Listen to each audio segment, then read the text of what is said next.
জয়গুরু।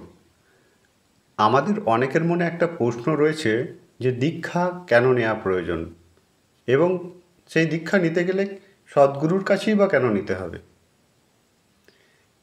আমাদের আলোচ্য বিষয়টাই আজকে তাই।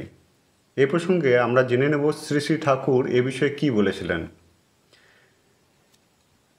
এক ভদ্রলোক শ্রী শ্রী ঠাকুরের কাছে এসে শ্রী শ্রী ঠাকুরকে একবার প্রশ্ন রেখেছিলেন যে আপনার ভক্তরাও তো দীক্ষার কথা বলে কেন।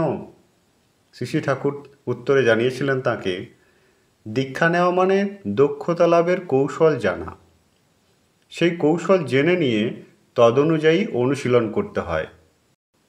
জীবনের সুখ স্বাচ্ছন্দ্য ভোগের প্রধান উপকরণও হলো প্রবৃত্তি, আবার প্রধান অন্তরায়ও হলো প্রবৃত্তি। প্রবৃত্তিগুলি সুখ স্বাচ্ছন্দ্য লাভের অন্তরায় না হয়ে সহায়ক হয় কিভাবে তার কায়দা জানা যায় সদ্গুরুর কাছে। অস্তিত্বের ধারণ, পোষণ ও রক্ষণের তুক জানেন তিনি, তাই তাঁকে কয় সদ্গুরু। তাই দীক্ষা নেওয়া লাগে সদ্গুরু বা আচার্যের কাছে, যিনি আচরণ করে জেনেছেন। আজকের আলোচনা এটুকুই। আমরা পরম দয়ালের সন্নিধানে এসে এরকম অনেক অজানা বিষয়কে জানতে পারছি। জয়গুরু। আলোচনা প্রসঙ্গে 4র্থ খণ্ড, পৃষ্ঠা 25।